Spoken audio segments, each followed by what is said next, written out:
سلام به همگی. اگر کابینت داروهاتون مثل یه باغچه پر از گیاه، شما عاشق تب سنتی هستید و احتمالاً کوهوش سیاه قرار بشه دوست جدیدتون.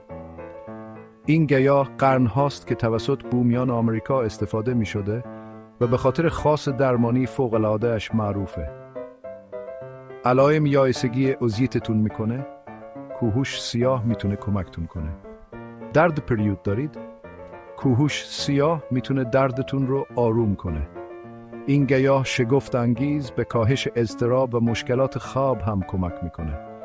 مثل یه معجزه‌گر طبیعیه و بهترین قسمت کاملا طبیعیه. برای کسایی که درمانهای سنتی رو به داروهای مدرن ترجیح میدن عالیه.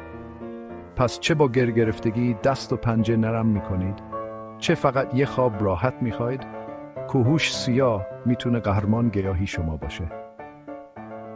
امتحانش کنید و از فواید جادویی کوهوش سیاه بهره مند بشید. فراموش نکنید که ویدیو رو لایک کنید، به اشتراک بذارید و کانال ما رو برای دیدن ویدیوهای بیشتر در مورد تب سنتی دنبال کنید. سالم شاد باشید.